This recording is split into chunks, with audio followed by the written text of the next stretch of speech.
Welcome, investors, to the Absolute Return Podcast, your source for stock market analysis, global macro musings, and hedge fund investment strategies. Your hosts, Julian Klimachko and Michael Kesslering, aim to bring you the knowledge and analysis you need to become a more intelligent and wealthier investor. This episode is brought to you by Accelerate Financial Technologies. Accelerate, because performance matters. Find out more at accelerateshares.com. We talking about practice, man. What are we talking about? Practice? We're talking about practice, man. Welcome, ladies and gentlemen, to episode 4 of the Absolute Return Podcast. Now, we're not talking about practice today, but what are we talking about? Rate cuts? That's right, we're talking about rate cuts, man. I am Julian Klimachko.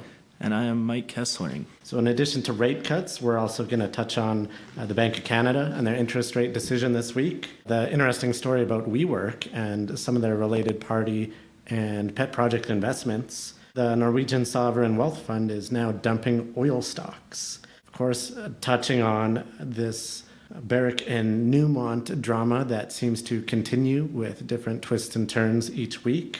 Facebook announcing a pivot to privacy.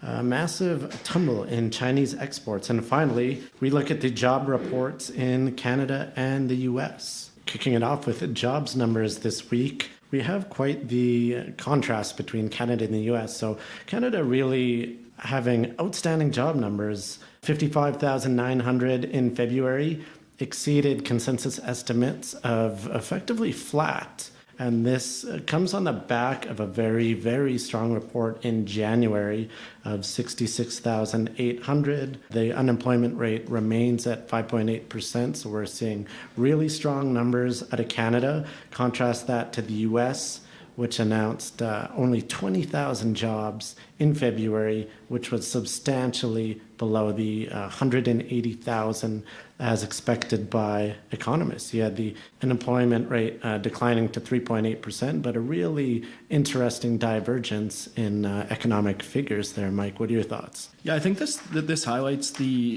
one thing in Canada is it highlights the strength of the full-time jobs versus part-time jobs.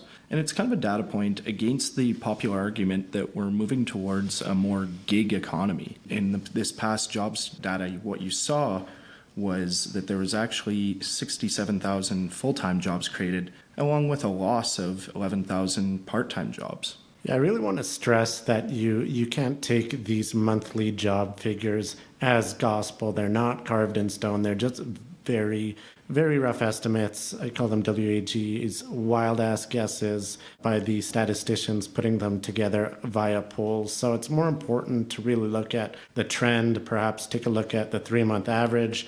Putting the back-to-back numbers in Canada, it's the strongest 2-month stretch of job growth since 2012, which is pretty surprising. And then looking at the U.S. numbers, this 20,000 job gain, which was very disappointing, it comes on the back of really, really strong numbers in January and December.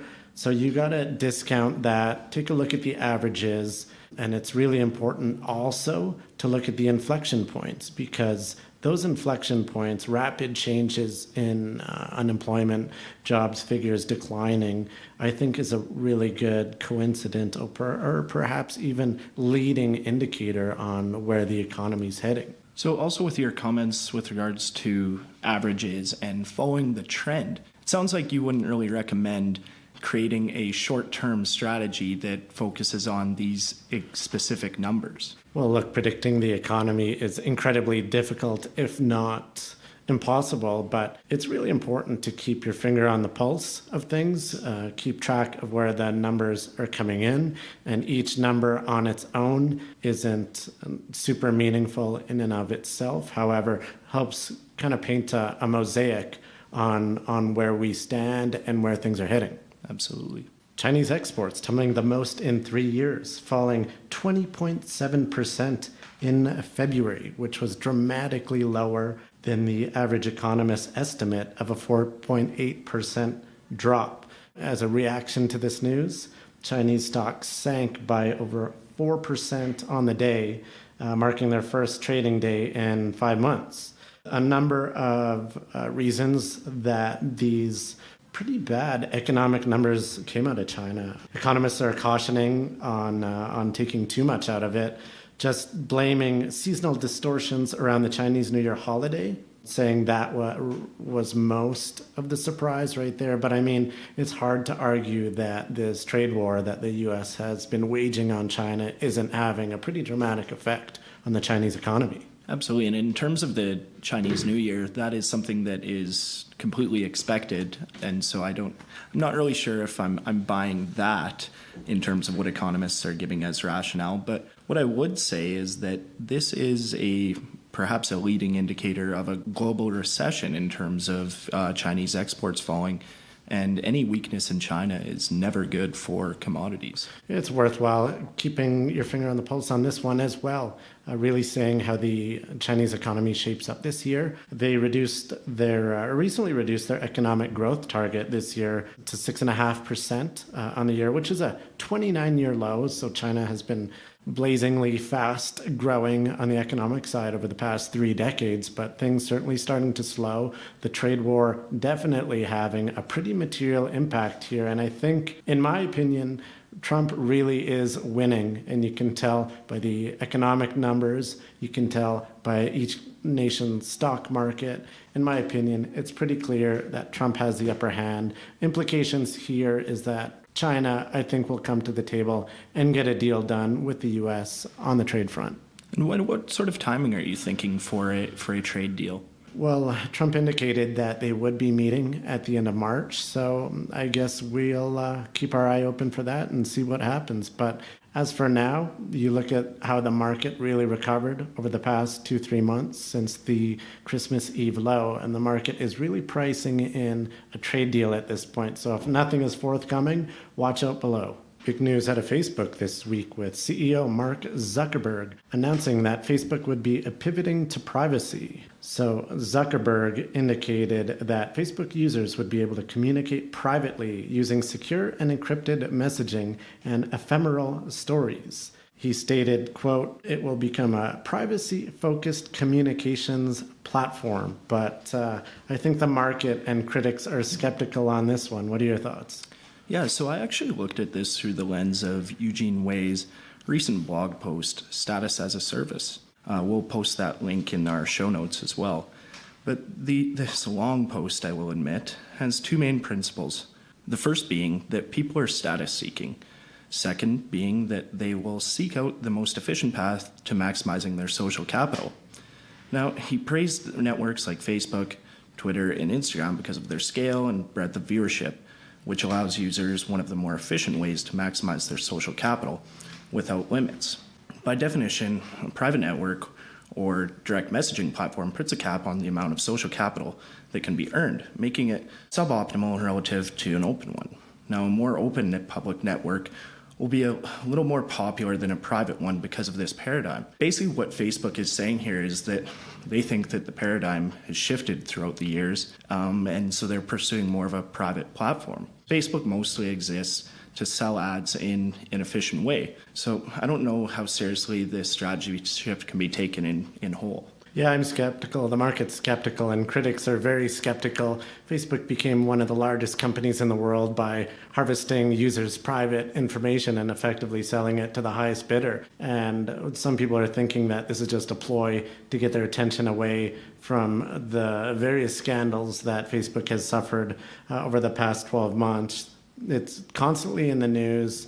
You had the whole, Russian influence on the election and selling data to third-party apps, letting them access a whole host of private information, and then getting into a lot of trouble with the regulators. So I think everyone's pretty skeptical, and some even going so far as this is just another ploy to entrench Facebook as the dominant platform out there. Absolutely, and it seems kind of like a shiny object, similar to on December 20th, I believe it was, when they announced their new stablecoin that would be offered through WhatsApp. Yeah, it will be interesting to see what they do on the crypto front, but with respect to privacy, Zach, we don't believe you. The drama between Barrick Gold and Newmont Mining continues to play out with pretty dramatic swings being taken throughout this scenario. Now, what we're seeing currently is that Barrick and Newmont are talking about a joint venture, which to me it kind of unveils Barrick's hostile bid, which I have always been quite bearish on and thought it had a very low chance of success. This is kind of being revealed as just a ploy to get Newmont to come to the table to discuss a potential joint venture on their Nevada assets. And so you can take that and think that this was Barrick's goal all along, seeing Newmont was susceptible to being taken advantage of. Barrick comes along, sees that Newmont is trying to buy Goldcorp. Barrick wants to throw sand in the gears of the deal just to advance their own strategic interests in getting a joint venture on their Nevada assets, in which they share with Newmont. And the main goal here is that the companies realized that they could recognize $750 million in annual synergies or cost savings, which would effectively just flow straight to the company's bottom line. Yeah, and in terms of the synergies, those are things that in terms of a joint venture, you don't need to merge. You can just have a joint venture for the properties that contain the bulk of the synergies. And in terms of the negotiating tactic by Barrick, what it's really doing is trying to close the gap between ownership of that joint venture. So what Newmont is proposing is a 55% majority interest for Barrick, whereas Barrick thinks that they should have 63%. So it really just seems like they're trying to close that gap. I got a quote here from Barrick CEO Mark Bristow saying, quote, "We'll consider dropping the hostile bid when we get a workable JV." So they're both at the table, currently undergoing discussions. I don't believe either of them necessarily want this hostile bid to go through. Newmont certainly doesn't want that. Certain large shareholders, one of which is Van Eck, which holds approximately 6% of both companies, they definitely want to see them pursue this joint venture as opposed to the hostile takeover. A lot of shareholders in the gold space are really trying to stress the focus on shareholder returns and not just growth to be the biggest, not just production growth, but they're looking for a solid return on capital. As for history between Barrick and Newmont, I mean, they've really been going back and forth on this idea of either combining or having a joint venture for 2 decades. But there's a long history of hostility between the management teams. We've seen that in the past, and who knows where things will go. Perhaps they are able to settle it. Another really stunning U-turn in this whole drama is it was unveiled that Bristow, the Barrick CEO, when he was ahead of Randgold prior to its merger with Barrick, he actually proposed a deal with Goldcorp, stating that they had world-class assets, I believe he said. And now contrast that to him just disparaging Goldcorp in his criticism of Newmont's deals. So it's you can tell egos are involved, and it's a war of words. But I mean, it's kind of tough to believe anything of what these guys say in the press, meaning, you know, and behind the scenes, what they previously said is completely the opposite. Absolutely. And in terms of a war of words and shareholder value, one of the things that was pointed out that since John Thornton became president at Barrick, that their underperformance has been in dollar terms about $12 billion, while he has taken home about $65 million in compensation, which is something as an executive definitely looks negative. As well, something that was pointed out, although there may not be value to shareholders in a merger between the two companies, there's certainly a lot of value for investment bankers. It's estimated that the fees would be around $70 million on one side, which is pretty crazy. Yeah, really fun situation to watch. We'll see how things proceed, but my call is that a hostile bid definitely won't happen. I think it'll be unsuccessful. Barrick will continue to push for a JV. I think that's the most likely scenario, and then we'll see if it happens over the next month or two. Norway's $1 billion sovereign wealth fund is ditching oil stocks. That's right. They just announced that they would be phasing out their investments in oil and gas producers. However, they will continue to invest in oil companies that are developing renewable energy businesses. So the reason that they are making this pretty dramatic move, and I say dramatic because Norway's sovereign wealth fund effectively got all of its money from oil production, of which they produce a lot offshore. So they indicated that they would, quote, reduce the vulnerability of our common wealth to a permanent oil price decline. I mean, you got to take that with a grain of salt. They indicated that climate change is an important risk factor. They did phase out coal stocks in 2015. Certainly, I think this has an ESG bent to it, but I really wanted to note two things. Number one is when you see a move like this, which in my opinion rings the alarm bell of forced selling, where a wholesale decision to sell investments irrespective of price or valuation, I think that could present an interesting opportunity to other investors willing to buy those assets on the cheap. So when you have forced selling, where they frankly don't care about price, they just kind of sell for whatever they can get, I think opportunistic investors should definitely take a look in that scenario. The other thing that I wanted to mention is that in the announcement, they indicated that they will no longer invest in firms that are classified by index provider FTSE as being in the energy exploration and production sector. That really goes to show you the tremendous power that index providers have, where a massive billion-dollar fund will just scratch an entire sector, sell everything that an index provider classifies into that sector. So I think that was pretty exceptional there. Absolutely. And in terms of the E&P, divesting of E&Ps, they are still investing in integrated companies. So there still is an E&P aspect to their investments, which is a little bit interesting. The other aspect is that last month they actually made a move to bring their ESG investing in-house in order to save costs. Now, they decided not to cut this mandate, despite the fact that the allocation has been underperforming the broader market by about 3% annualized over the last 8 years. So I guess my question to you, Julian, is, so for a fund like Norway Sovereign Wealth Fund, are social concerns more important to them than investment returns?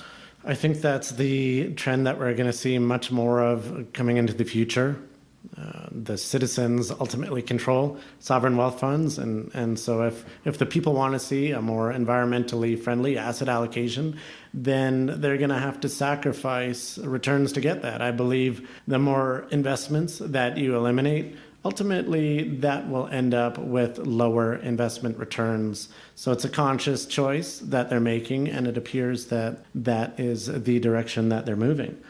In terms of size of this divestment, oil companies currently account for 1.2% of the fund, which is $7.5 billion that they're going to pivot out of in the near to medium term. So look forward to that and see if you can pick up any oil companies on the cheap. Wanted to highlight an article this week in the Wall Street Journal about WeWork, the office space company that now apparently does a lot more than just leasing office space. WeWork was last valued at $47 billion, so certainly a unicorn, highly valued in the private market. It has raised more than $9 billion from investors, including SoftBank's massive Vision Fund. And in a clear indication that they've raised way too much money, the Wall Street Journal revealed that they've been investing in all sorts of different disparate companies that really have nothing to do with office leasing or what WeWork's going to do. I mean, they bought a private jet for the CEO. They've been investing in pet projects of his that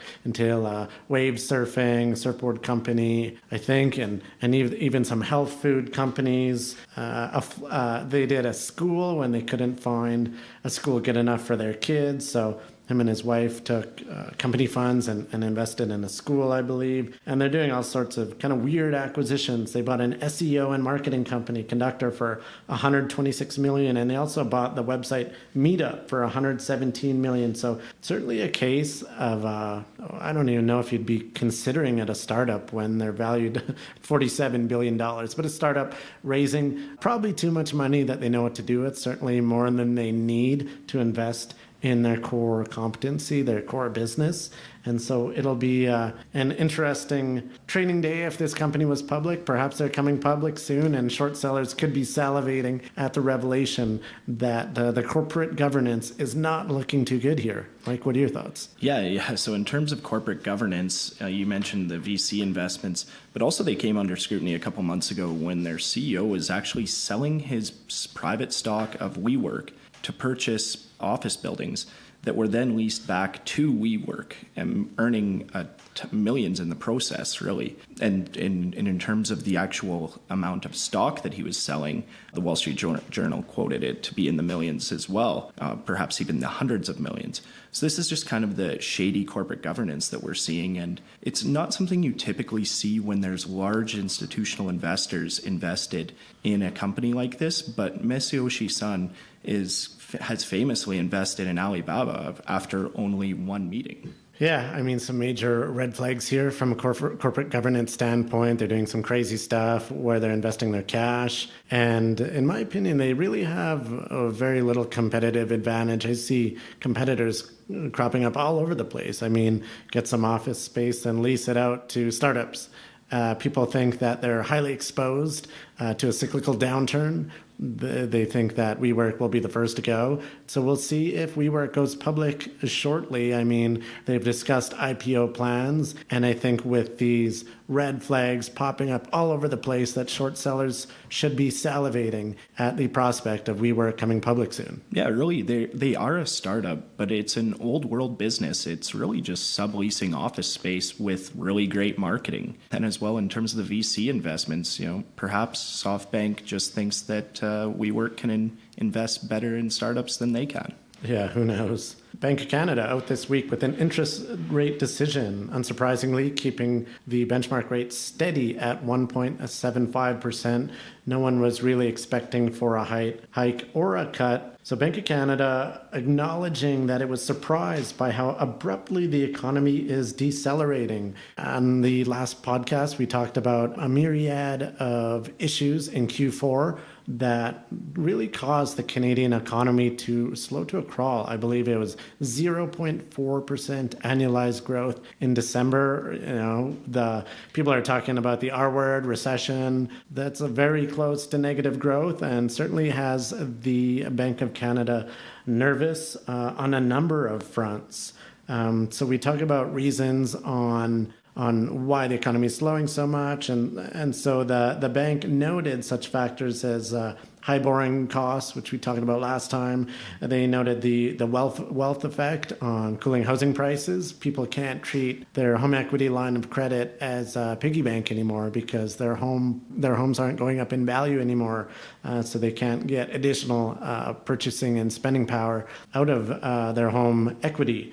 And lastly, they also indicated that Canadians are becoming more cautious on their spending. And as we previously discussed, the rate hikes, the Bank of Canada ultimately took the benchmark rate from 0.5% to 1.75% over a couple of years. And that it doesn't seem like much, but it seems to be ultimately having a pretty dramatic effect on the Canadian consumer here. What are your thoughts? Yeah, something that we discussed earlier in the podcast was the strong jobs number. Now, perhaps the expectation is that consumer spending will grow in the second half of the year once this jobs data gets baked into consumer spending. And what I really think it's coming down to is flexibility in terms of policy for the Bank of Canada. And one area that they can maintain flexibility is in lowering the neutral interest rate, which is currently at 2.5 to 3.5%. So credibility is always a major concern for central banks.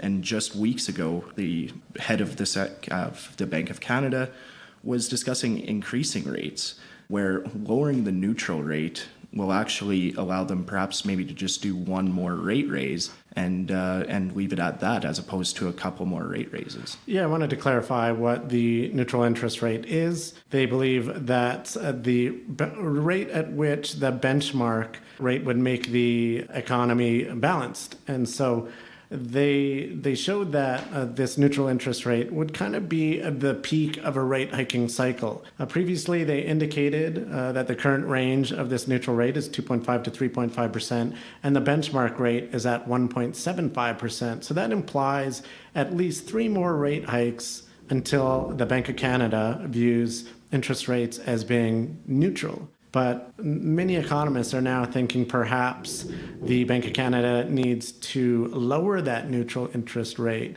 The implications being, if they lowered it from 2.5 to 3.5 to, say, 2 to 2.5, that implies that there would be perhaps just one more interest rate hike. And if they do in fact lower the neutral interest rate to sub 2, perhaps this whole rate hike cycle is totally done, and next up we'll see rate cuts. And one other aspect is that usually the Bank of Canada doesn't like to diverge too much from the Fed in the US. So the optics of doing rate hikes while the Fed is staying put is something that typically the Bank of Canada refrains from. Yeah, it also depends on where the loonie's at, the Canadian dollar. If Bank of Canada is hiking while the Fed is not, then we'll see the loonie appreciate in value, and that's not good for many Canadian companies. So I think the Bank of Canada really likes managing currency rates. So in terms of them hiking while the Fed is not, I mean, forget about it. It's just not going to happen. Now getting to listener questions. Mike, what do we have on bat here? So our question is, what is your outlook on interest rates? So now we're going to be talking about rate cuts. And as you heard at the start of the podcast, shout out to one of the best basketball players ever, Allen Iverson, talking about practice. Well, we're not talking about practice. We're talking about rate cuts, man. So I'm pretty excited to get into it. We're just talking about the Bank of Canada rate decision. I wanted to note a quote from the central bank here. They indicated that, quote, the outlook continues to warrant a policy interest rate that it was below the neutral range. So they're pretty much saying they are done raising rates for the time being. I like looking at what the market is pricing in. So there's a futures market that assigns probabilities to future rate hikes and rate cuts. I have the data from both Canada and the US, and talking about Canada later this year, the market's seeing a 0% rate hike probability, and they're actually saying 11.5% chance of a rate cut by this summer in Canada, which would be pretty significant. I mean, a rate cut would imply that the cycle is over, and probably more rate cuts following that. Now, if we go to the US, looking out all the way to the end of 2019, the market's pricing in a 0% chance of a rate hike and over a 20% chance of a cut here. So, I mean, the Fed really did a U-turn ever since the market tanked in Q4.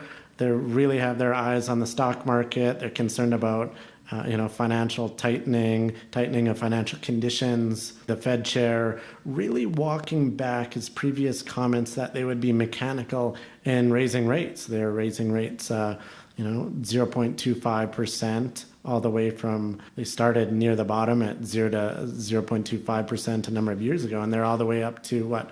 2 to 2.25%. And so they are perhaps done their rate hiking cycle as well. And let's talk about implications. Well, if you have a variable rate mortgage, if you have a line of credit, or perhaps even some auto loans, they're all priced off of variable rates, prime rates, which are priced off the benchmark rate. So if you have any sort of floating rate debt, you can expect that to not be going up in rate anytime soon, at least 2019. I believe that's firmly off the table. We won't see any rate hikes for the rest of the year, if not this entire cycle. From an investment standpoint, what are some ways to play that in terms of that thesis? I mean, if you look at where rates are, short-term rates kind of around 2%, and then 10-year is still sub 3%. And so if you believe that those are going to stick around for the long term, then, I mean, stocks are cheap here. What's the S&P at? 16 times earnings, forward-looking earnings. So that's a pretty decent earnings yield. And if you compare that to long-term bond yields, I mean, it's kind of the best shirt out of the dirty laundry, right? you got to invest in something. I think stocks are much more attractive than long-term bonds here, especially if you think rates might be going up. But even if they're not, then I think stocks are the way to go. You just got to kind of take the pain of additional volatility.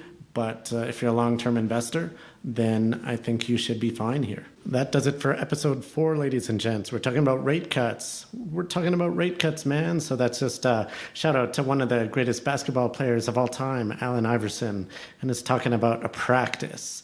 So if you enjoyed the podcast, feel free to leave us a review on Apple iTunes, subscribe. Of course, we love getting your questions, so reach out on Twitter or flip us an email. Let us know any questions, what you want us to talk about on the podcast, and we'll see you next week for episode 5. Cheers.